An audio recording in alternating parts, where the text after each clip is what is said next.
Tronco Italian restaurant in downtown Columbia has been a cornerstone of Italian American dining for over 80 years. This year, they're celebrating their 85th year in business. I talk one-on-one with the fifth generation of the restaurant, Tripp Roche, for this edition of Quintin's Close-Ups. And if you haven't already, subscribe to my YouTube channel and like Quintin's Close-Ups on Facebook. Tripp Roche, welcome to Quintin's Close-Ups. Thank you for having me. Oh, you're very welcome. Needless to say, you are an entrepreneur, and you are the fifth generation at Villa Tronco, which is a tremendous restaurant in Columbia, which serves traditional Italian cuisine in downtown Columbia.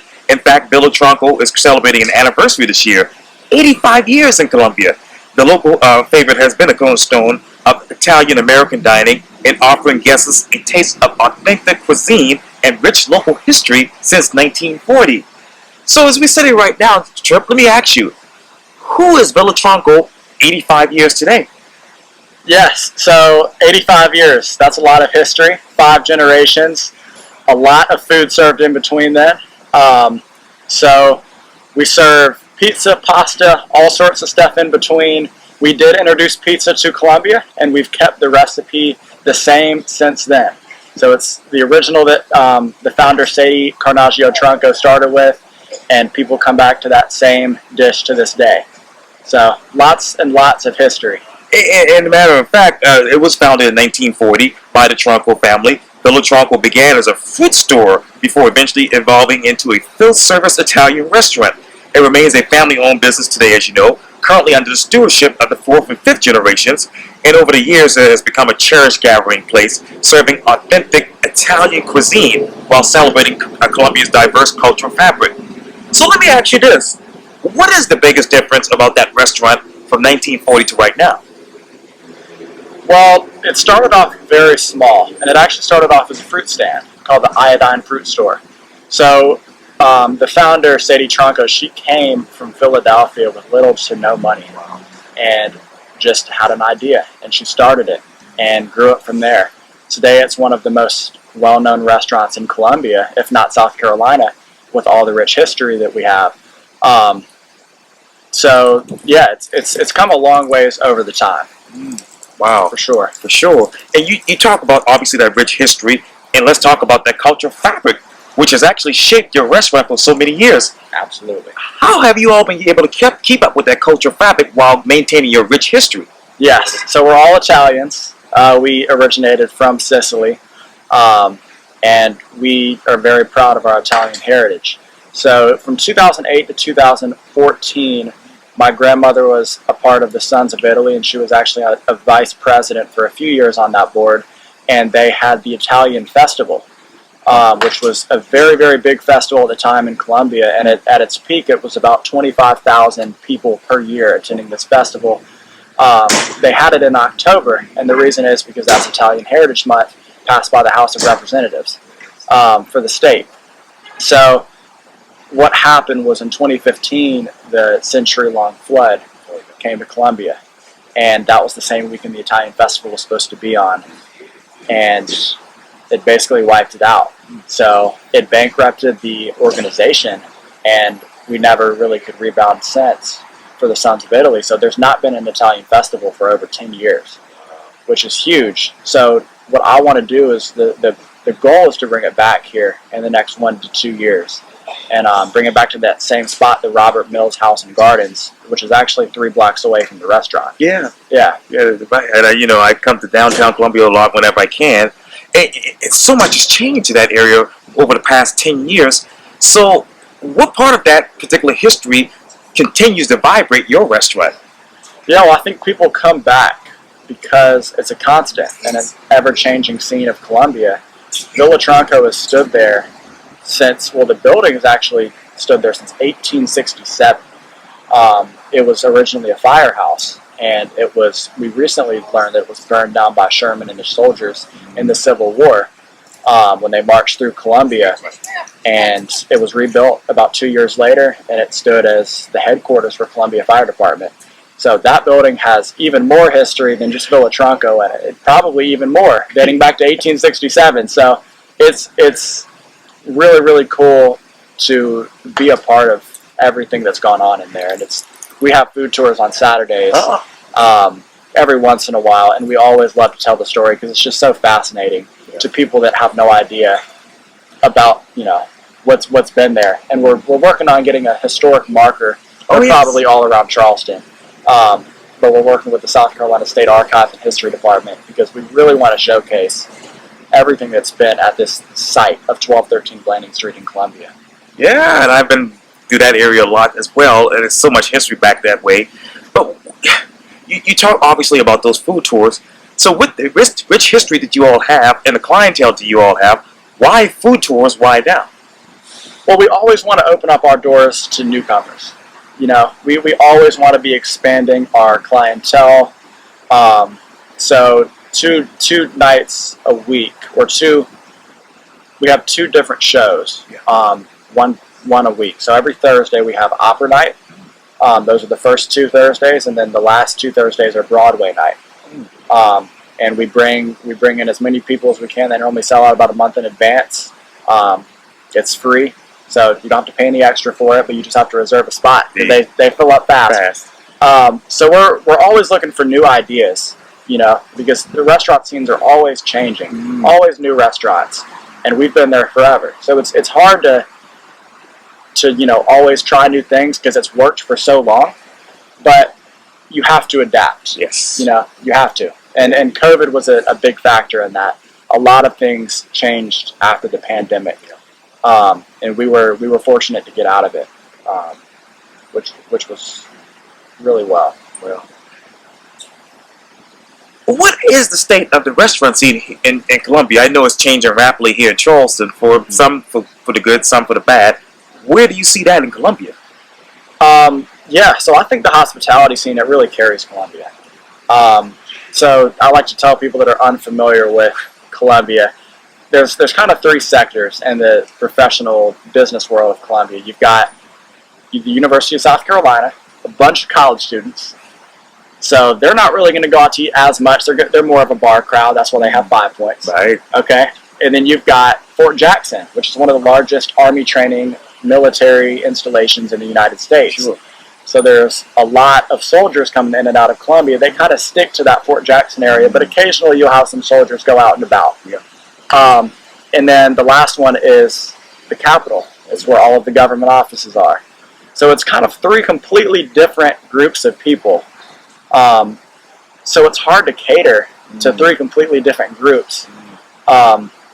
It's definitely different than Charleston, I would say. Wow. I think there's a little bit more money here in Charleston for sure. Huh. But we have a lot of good restaurants in Columbia. And you're not going to have a problem finding a place to go out to eat if you're in town. And I'd highly encourage it. Oh, yes, and I love walking into the Vista and going out to the 5 Points of the area eventually with the e-bike and going to those different restaurants. It's just amazing. So I got to come by your restaurant next when I come back. Oh, yeah. You're always welcome. I appreciate that. Hey, you talked earlier, Tripp, about that being adapted to certain changes within the restaurant scene. So what resources do you have to keep going for the next 5 to 10 years with your restaurant? Yeah, so during the COVID pandemic, we got a pretty good grant from the city, which really, really helped us. But my grandparents have really taught me running a restaurant. Both of them, they didn't go to college. In fact, nobody in the actual family, and it's been all female generations, I will be the first male with my brother Donovan. Okay. None of them went to college. Wow. So they've just put in a lot of hard work, and it's paid off.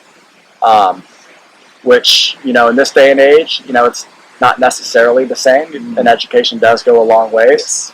But they've really have taught me that, as much as you put into it, you're going to get out of it. And showing up on a day-to-day basis is really the bread and butter of what goes into running a successful business. And you talk about bread and butter, obviously. Ironically. Hey, there you go. And let's talk about the menu. So what's your top seller right now? And what do you think is actually, as far as trending-wise, going to be the next big bestseller for your restaurant? Yes. So on the menu, we've changed some stuff over the years. Like I said, we try to keep our staples. Pizza, pasta. So our signature dish is chicken Tronco. Huh. So that'll be 2 chicken breasts with linguine, a sherry wine cream sauce, artichoke hearts, sun-dried tomatoes, and mushrooms. And you can also get that dish with veal instead of chicken if you're a fan of veal.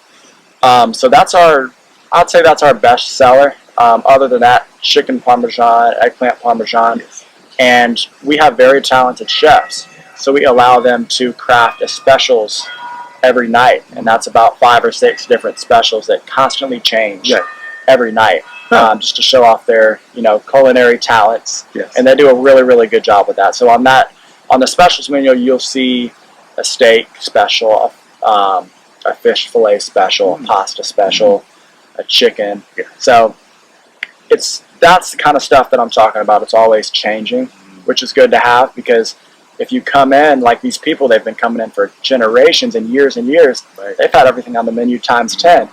So it's good to have something to switch up every once in a while. But some of these customers, they stick to that eggplant parmesan or chicken parmesan, and they've had it for they come in every week, and they've had it for decades. And it never gets old. Nope.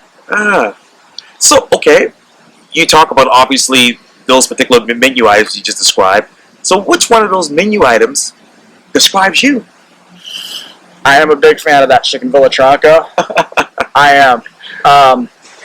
I've kind of, as I've grown up, it's changed. So I started with the spaghetti, then I went to the ravioli, and then it's been chicken Villa Tronco for a while. But I like to, every once in a while when I see a good special, because they really do make some good specialty dishes. Wow. And you can't forget about the dessert either. Right. Yeah, hey, key lime cheesecake last night. I'm not supposed to eat that, but it's always good. It is. Cheesecake is good. We have 4 different flavors. So we have Oreo, plain, amaretto, and then we always have a specialty on rotation. Wow. And that was my great-grandmother, Carmela, the 100-year-old's recipe. She doesn't make them anymore. She's retired. Yeah. But, the cheesecake is really good. The tiramisu. Yes. The cannolis. Oh, yeah. We've got gelato and amaretto bread pudding. So, lots to choose from, but you have to save room for dessert. There you go. That's exactly right. That's exactly right. Villa Tronco's at 85 years old this year, 2025. What do you want people to say about Villa Tronco in the next 5 to 10 years? So, we're working on a lot of initiatives going forward with me and my brother. As the next generation coming through, we really want to be involved in the community. That's really big with us. So, like I said, the Italian Festival is a big thing. We recently renamed the bar area to the Carolina Room to showcase our rich history with the university. We've had a lot of graduates in the family, not necessarily honors, but just we have a very big family. But they played basketball and football there, and we're huge, diehard USC fans. So no Clemson Tigers allowed. Right, you go to upstate for that. Yeah. So we did that, and we're working on the historic marker, which I think it's a very lengthy process, but I think it'll be 100% worth it in the end. Yes. And then we're looking at renovating our upstairs, which is not being used. It's not a part of the restaurant, but it's the table tennis training area. Oh, yeah. Which is the other part of the restaurant, the untold story. So a little bit into that. My grandfather got me into table tennis. Wow. A few years back, and he put a table upstairs because it was just storage. Yeah. And it's a big room. It's about 2,000 square feet. Wow. So he put a table up there, and we're all big tennis players. We're a tennis family, and he kind of did some ping pong on the side. So he would take customers up and play them, and they thought that this was the coolest room because it was untouched. Right. So it's just like a part of history. It's not like downstairs. It doesn't even have air conditioning or heat. Oh. That's a whole other story. In the summertime, it is hot upstairs. Yeah, famously hot. Yeah, that's where we get the logo or the slogan from. Right. But yeah, so that's how the ping pong saga started, and we take 3 to 5 customers a night up to this day, every day of the week that we're open. Yes. And just people love it. Yes. Because you just don't get that. It's very unique. Yeah. And everyone has played before. You've played at least one time in your life. So it's just fascinating to see all of these people really enjoy that, as well as get to enjoy a nice fine dining meal downstairs. So you have 2 parts to it. There you go, 2 for that. I like that. I really do like that. Well, Tripp, Roche with obviously Villa Tronco, Italian restaurant in downtown Columbia. Thank you for your time, and again, welcome to Quintin's Close-Ups. Thank you. Thank you.